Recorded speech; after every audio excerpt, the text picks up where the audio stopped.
अलावा वहां पे स्थानीय और बाहरी का भी मुद्दा एक तरीके से इस चुनाव में दिखा। हमारे साथ मयंक जुड़े हुए हैं। तो मयंक, क्या ये स्थानीय और बाहरी का भी मुद्दा इस बार वहां पे उपचुनाव में असर कर गया क्या? निश्चित तौर पर स्थानीय और बाहरी का मुद्दा तो पहले दिन से ही वहां पर हावी था और लोग इस तरह के नारे भी लगा रहे थे कि दादा नहीं तो राजा सही, लेकिन दतिया में बाहरी प्रत्याशी को नहीं जीतने देंगे। और जिस दिन मतदान हो रहा था, उस दिन मतदान स्थलों पर जो कानाफूसी चल रही थी, उसमें भी यही जो नारा था वो है, शोरगुल के बीच में आहिस्ते आहिस्ते लोगों के कानों तक सुनाई दिया कि दतिया में दादा नहीं तो राजा सही, लेकिन बाहरी प्रत्याशी नहीं आने देंगे। आशुतोष तिवारी ने कई मर्तबा लोगों को ये बताने की कोशिश की, लोगों को यह बताया कि वह इसी जिले के रहने वाले हैं। भांडेर तहसील में उनका गांव पड़ता है और लगातार वह भांडेर विधानसभा से टिकट भी मांग रहे थे। बावजूद उसके वह अपनी बात को उतने दमखम के साथ नहीं रख पाए जितने दमखम के साथ रखा जाना था। और आशुतोष ये भी बताना चाहूंगा, 13वें राउंड तक की जो हमारे पास जो आधिकारिक तौर पर नहीं, जो सूत्रों से जो सूचना आ रही है, उन 13 राउंड में भी अब तक कांग्रेस ही आगे है और इस राउंड में भी कांग्रेस ही कुछ मतों से ही जीती है, लेकिन जीती है। तो लगातार जो जीत का जो अंतर है और जीत का जो फासला है, दोनों पार्टियों के बीच में जो फासला है, वो बेहद बढ़ चुका है। और अब यह कहना बड़ी बात नहीं होगी कि अपनी निर्णायक बढ़त की ओर है कांग्रेस, और केवल 2 राउंड ही शेष बचे हैं। इन 2 राउंड में किसी तरह का कोई बड़ा चमत्कार ना हो तो सीट जो है कांग्रेस की झोली में पहुंच चुकी है। अभी जी, तो केवल मयंक के मुताबिक अभी 2 राउंड बचे हुए हैं। हालांकि चुनाव आयोग की वेबसाइट ने अभी अपडेट नहीं किया है। जैसे ही अपडेट करता है चुनाव आयोग की वेबसाइट तो हम आपका आंकड़े बताएंगे। 2 राउंड बचे हुए हैं और कांग्रेस ने निर्णायक बढ़त ले ली है।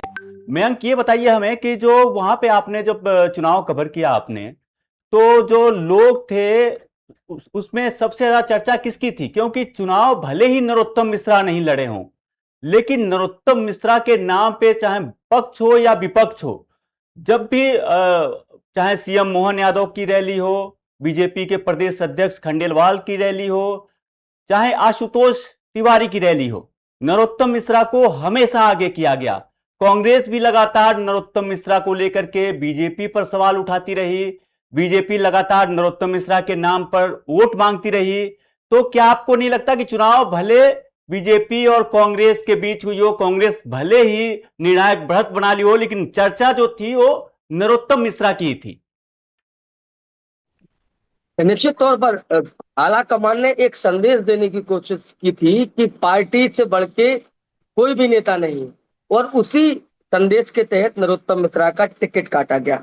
बावजूद उसके नरोत्तम मिश्रा के जनाधार और नरोत्तम मिश्रा की लोकप्रियता को लेकर पार्टी हाँफ चुकी थी, क्योंकि संगठन से लेकर जो पार्षद थे तमाम लोगों ने इस्तीफा दे दिया था और स्थिति और भी ज्यादा बिगड़ सकती थी, जिसको लेकर भागते हुए नरोत्तम मिश्रा के चेहरे को आगे आगे किया गया और नरोत्तम मिश्रा के चेहरे पर ही चुनाव प्रबंधन समिति का हेड उनको बनाया गया। तमाम तरीके के उनको मनाने के प्रयास किए गए। बावजूद उसके एक बात समझनी होगी कि नरोत्तम मिश्रा इस चुनाव में, नरोत्तम मिश्रा के जो धुर विरोधी रहे हैं, उन्होंने निश्चित तौर पर आशुतोष तिवारी के लिए पूरी ताकत के साथ चुनाव लड़ा।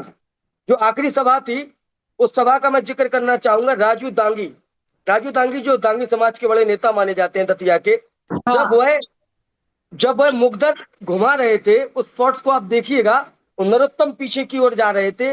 उस शॉट में उनके ठीक पास में ये बात जो बड़ा सवाल जो है वो ये है कि नरोत्तम मिश्रा, राजू डांगी दोनों एक दूसरे के विरोधी हमेशा से माने गए बीजेपी में रहते हुए, और नरोत्तम मिश्रा का टिकट काटने के बाद जिस तरीके से उनकी वापसी कराई गई बीजेपी में, और अगर आप सोशल मीडिया पर देखेंगे राजू डांगी के समर्थकों ने जिस टाइप की पोस्ट डाली, क्या ये नहीं लगता कि नरोत्तम मिश्रा को ऑलरेडी साइडलाइन करती हुई पार्टी टिकट काटकर दिखाई दे रही थी? उस पर से राजू डांगी को भी ले आना, ये एक दोहरा प्रहार के रूप में भी इसको देख सकते हैं। वो तो अवधेश नायक रह गए। क्यों रह गए, समय आने पर पता चलेगा। अवधेश लेकिन नायक शायद वो भी बीजेपी में आ जाते अगर जीतू पटवारी उनका हाथ पकड़कर सभा सभा नहीं घूमते तो। निश्चित तौर पर अवधेश नायक रह गए, अवधेश नायक रह नहीं गए। इस चुनाव का सिनेरियो ही अलग होता। अगर अवधेश नायक भारतीय जनता पार्टी में पहले आ गए होते तो हाँ। परिणाम कुछ अलग दिखाई देते। अवधेश नायक एक ऐसे प्रतिद्वंदी थे, अगर भारतीय जनता पार्टी उनको अपने खेमे में लाने में कामयाब हो जाती तो इस पूरे चुनावी समर का जो इस समय आप स्क्रीन पर आंकड़ा देख रहे हैं वो पूरी तरह उलट होता।